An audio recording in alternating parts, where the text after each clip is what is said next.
Okay, today we're going to check out the do-it-yourself 8bitdo Modkit for the original SNES Classic console. We're going to take the stock controllers and we're going to change them out with a Bluetooth capable device, and then I'm going to show you how to use it on your Super Nintendo Classic and your Raspberry Pi if you want to use it for that. So to do that, you're going to go to 8bitdo.com, and then you're going to go to the DIY tab, and you're going to make sure you get the edition that you need for your console. So be careful with the NES versus the SNES and the original controllers versus the classic controllers. Then you're going to go to buy8bitdo.com or buy8bitdo tab, and you're going to select how many you want. You're also going to have the ability to buy a retro receiver at the same time, which you will need for your classic console. So add those as well if you're going to use these on your classic console. You're going to need a retro receiver in order to sync it up to Bluetooth because the classic consoles do not have Bluetooth capability. You will not need a retro receiver if you're using a Raspberry Pi 3B+, which is what I'll be showing you later in this video. Okay, let's get into the installation of the mod kit. Right here I have the package that the do-it-yourself mod kit came in. It's a very small box. They ship it via DHL. I have my original controller with the cord, which we're going to take apart shortly. So now let's open up the box and see what's inside. I will say this about 8bitdo. I did have to remind them that I ordered this 2 weeks later, and then finally they sent me a tracking number and it showed up about 2 weeks later. So the one thing about 8bitdo I do not like is their customer service. They are located in China, and everything that any communication you do has to be done via email. So with that said, although I love their products, their customer service is a little suspect. So let's take a look. Got some instructions in the box that'll show you how to sync. It'll also show you how to take apart and install on the other side, but each one, it shows you how to sync with Android, Mac OS, Windows, and as well as a retro receiver. Got a little nice tab sticker with the 8bitdo logo, and bubble wrap pack to keep it protected. They give you a screwdriver that I did use. You can use your own, but that one worked actually okay. There's the power cord. That's going to charge your controller, and it's going to take you about an hour to an hour and a half to charge it the first time before it's fully charged.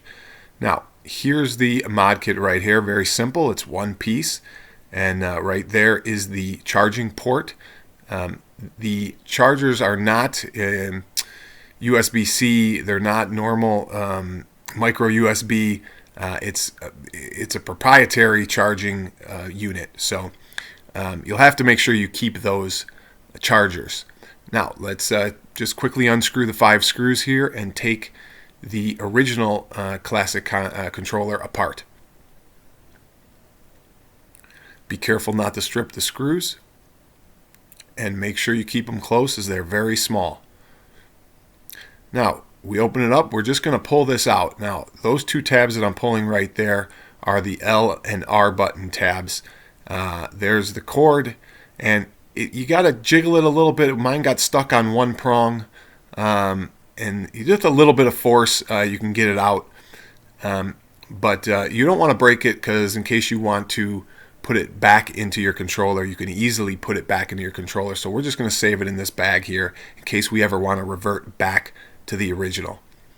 Okay, now we're going to take the mod kit and we're going to carefully insert it into this section. Now be careful of the L and R buttons. Sometimes they pop out, which is okay. You can easily put them back in with a pin, but you have to slide these L and R's into a groove like that, like so.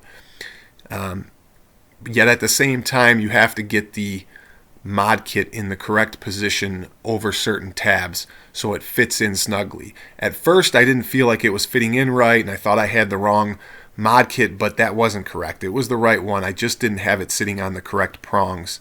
At the same time, you're going to have to make sure you get that charger port in the right position, and it should fit in there nicely, and it sits like that right into the groove there. So with a little bit of fiddling, with a little bit of pushing those L and R tabs down, it's going to end up sitting in there nicely once you get it in the right position. Now, when you get it to fit in there correctly, there's going to be two plastic pins that it sits on top of and fits into.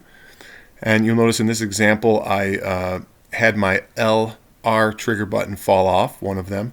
So I'm just going to put it back in. It fits into a slot, and then there's a rubber pad that fits onto it as well. And you'll notice that it's pretty simple to put back on. And once you do, you just test the buttons and they'll feel correct.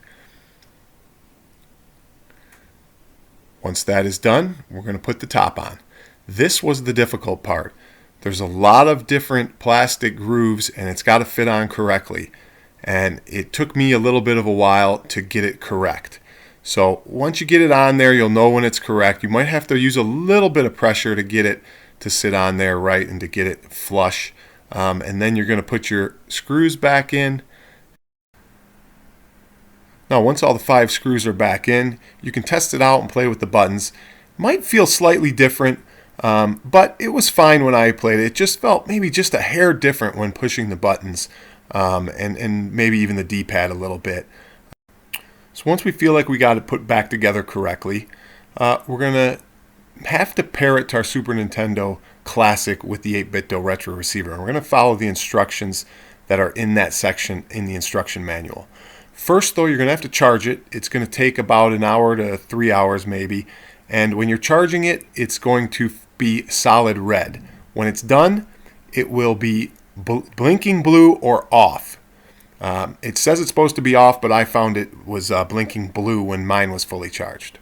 Okay, so now we're at the Super Nintendo Classic, and I have an OTG adapter, and I'm going to use that to pair it first.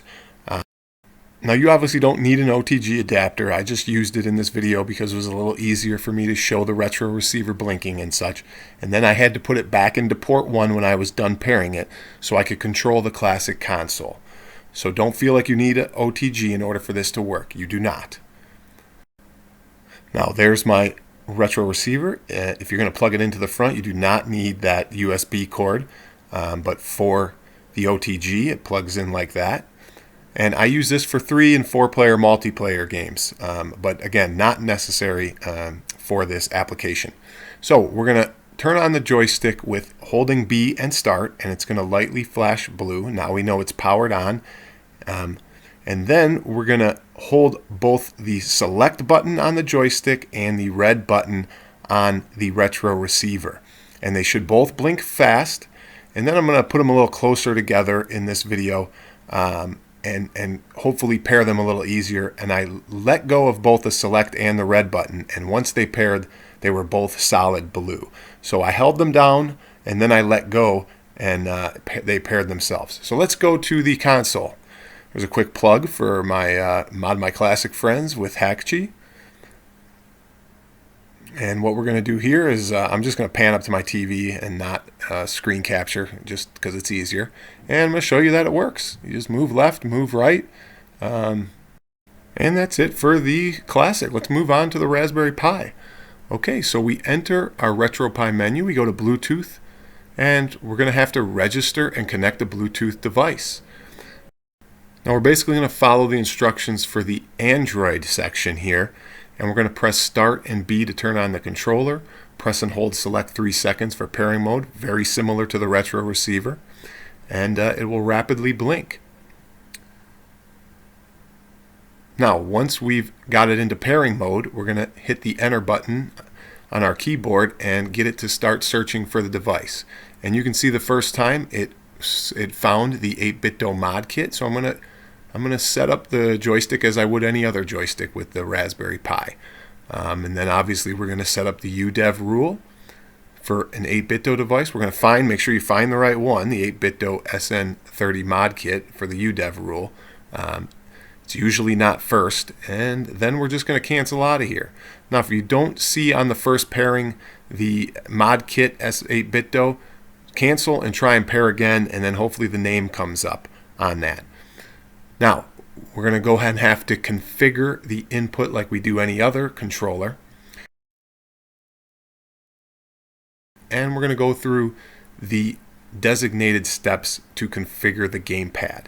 Obviously, we don't have more than one L and R trigger, so we're going to skip those buttons by holding down a button to bypass the analog sticks. And then we're going to back out and we're going to test a game. So let's go to a Super Nintendo game. We'll just jump into the first one. And you'll see in the bottom left that it says the mod kit was configured correctly. And basically you can see it works like a charm.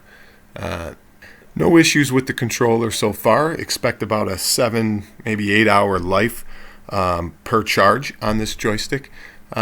Very happy with it so far. I will say I like the SF30 Pro controllers a little better. But all in all, for $19.99 plus shipping tax, it's a good deal. And it gets rid of your wires on your stock classic controller. So hey, thanks for watching, and subscribe if you want to see more videos from the Rexer Show. Thank you.